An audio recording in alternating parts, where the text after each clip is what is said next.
Welcome back to the channel, you Saturday sliders. How are you all doing on this beautiful, it is actually beautiful today, isn't it? I mean, look, no hat even. I mean, I probably should have put sunscreen on. But anyway, today, what are we doing? Nice little short video for you lot today, because I've realised that my videos are more like movies at the moment, so we need to just make them a little bit shorter. So what are we doing today? We are doing a 4-hole challenge where we are only allowed to use irons. Now, you may think, Joe, that's pretty easy. You're only getting rid of the woods. So-so. So today, when I say we're only using irons, we're only allowed to use from 3 to pitching wedge, okay? So that's just the iron set. Now, obviously, we are going to be allowed to use the putter, but also this is a great drill at getting better, because the golf course at the moment, let me show you something, is set up and ready for championship weekend. Look at this rough. So it is all about keeping it on the fairway. So not only will this help me improve my game, but it also help me improve my iron play and hopefully my scores. Should we get into the challenge? We're starting off on the 10th hole here down at Sheerness, and I've got the 3 iron out, and we're just going to hit it right at the bunkers. Nice, good strike.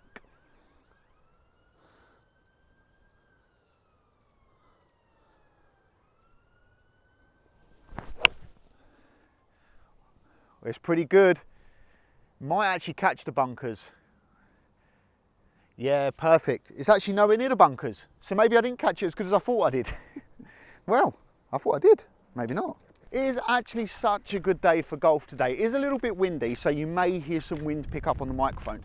But apart from that, it is absolutely superb. Like, there is nothing better than playing golf in this type of conditions. I probably could have worn shorts today, but the reason I don't wear shorts is my legs look like out of bounds posts, so it's probably best that I don't wear shorts. But anyway, we've got off to a lovely start. 3 iron, quite a high draw.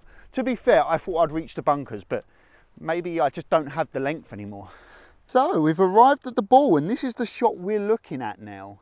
We've got about 130 straight down the breeze over a bunker, so I'm just going to hit a nice solid wedge in there, pitching wedge by the way, sticking to the irons only rules. So we're going to hit a nice solid pitching wedge in there, centre of the green, no mucking around. Cleaning the old golf clubs, Oakley will love that.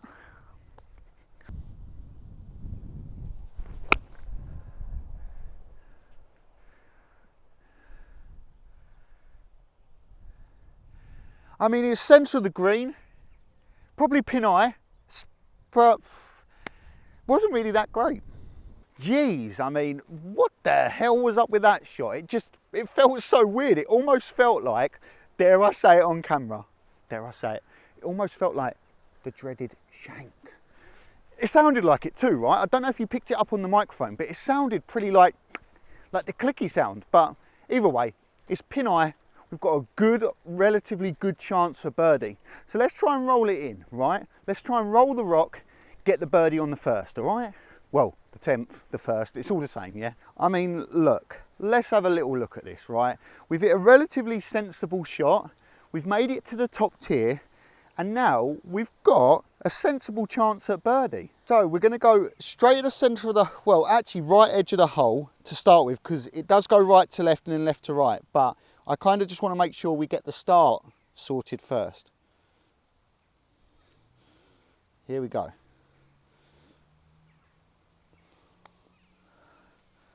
Oh, it actually goes majorly right to left, but then it did come back at the end. It did come back at the end. So we was actually right. Let's hold this for our par. The old la-di-da to start. So a very, very sensible start for us. Listen to them birds. Maybe that's a sign that we're going to make some birdies on this little challenge, but who knows. So we did actually start off very, very well on that hole, and it's something that I actually recommend you lot should do, especially if you're new to golf. Try playing with different ideas in your head, like you're not allowed to use your driver, because everyone always pulls the driver out straight away. But that club is well known for getting people in trouble. And when I say trouble, not like trouble with your missus or that, but trouble in, you're in the ditch, you're out of bounds, you're in the trees. It is a dangerous, dangerous club to use. And what is good about taking irons off the tee? It gets your mindset, it gets you ready to go, I'm not going to overpower the golf course today. Today I'm going to be a bit more strategic. Very, very good.